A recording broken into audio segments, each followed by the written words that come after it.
Oceangate has undoubtedly tarnished their entire reputation from this single mistake. In this video, we are going to dive deep into the details of this tragic incident. Let's get straight into it. Richard Stockton Rush, a visionary entrepreneur, co-founded and served as the CEO of Oceangate. The company embarked on a mission to explore the mysteries of the ocean depths, and in particular, to reach the iconic Titanic wreckage, which is located near Newfoundland, Canada, in the northern part of Atlantic Ocean. Oceangate's submersible, named Titan, allows tourists to witness this historic site. However, the lack of testing, the progressive damage of the carbon fiber hull, and the dismissal of warnings ultimately led to the tragic implosion of the Titan. The ambitious Titan submersible and its purpose. The vessel was engineered to withstand the immense pressure of approximately 5.8 thousand per square pound, where tourists could observe the wreckage of the Titanic. It aimed to provide a unique opportunity to explore one of the most iconic historical sites in maritime history, with a cost of $250,000 per person. Development and lack of testing. Unlike other submersibles that underwent extensive testing and refinement, the Titan was a unique case. Due to time constraints and a desire to expedite the project, the Titan had no opportunity for thorough testing or experimentation. Oceangate owned 3 submersibles: Titan, Antipodes, and Cyclops 1. Initially referred to as Cyclops 2, the submersible was later rebranded as Titan in 2018. Measuring 6.7 meters in length, weighing 10,432 kilograms, and capable of reaching speeds of approximately 5.56 kilometers per hour, the Titan aimed to provide a remarkable underwater experience. It boasted a life support system capable of sustaining oxygen for 96 hours, accommodating a crew of 5 individuals. Surprisingly, the Titan was operated using a wireless Logitech F710 gamepad, a consumer-grade controller available for purchase on Amazon for a mere $30. In fact, the Logitech controller is one of the most mentioned parts of this tragedy. It went viral, and even Logitech themselves increased the price. When building a submersible to go as deep as the wreckage of the Titanic, you'd expect military-grade parts and stationary controls that would be significantly more reliable. But the controller right of the bat gave many people the thought that this company prioritized saving money by ordering off-the-shelf parts instead of considering proper safety precautions. The Titan's carbon fiber hull, intended to withstand immense pressure at great depths, measured 5 inches in thickness.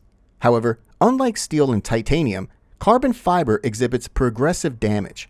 Over time, the hull would gradually deteriorate, increasing the risk of failure. By all means, carbon fiber is a great material. They are lightweight and durable. The reason Titan was built out of carbon fiber is so it can resurface in any case without using a lot of energy. But this was a terrible engineering mistake. Let me tell you why.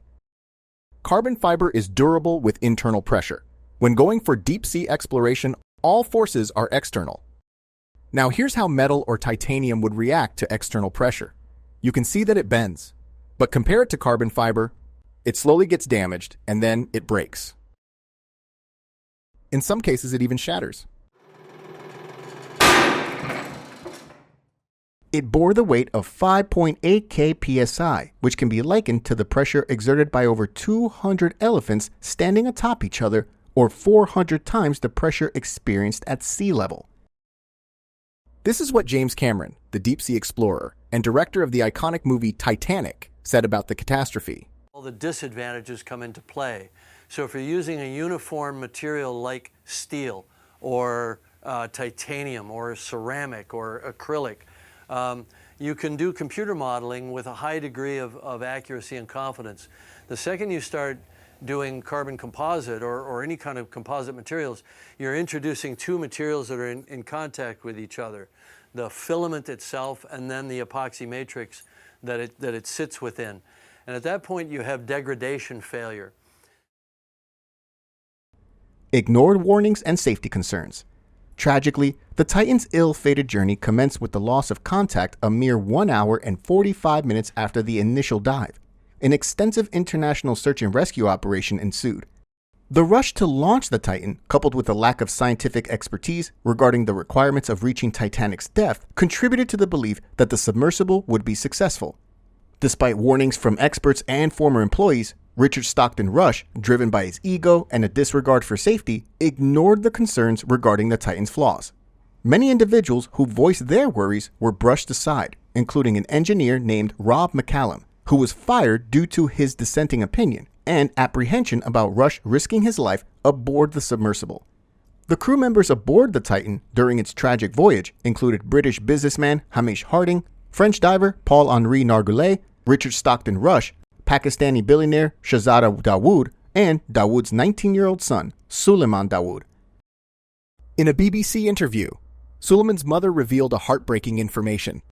In an exclusive interview, Christine Dawood, who lost her husband and son when a submersible imploded in the Atlantic last week, has told the BBC she was supposed to be on board, but gave her place to her 19-year-old son. The tragic implosion and its consequences. The Titan story reached its devastating climax with an implosion that occurred at an astounding speed.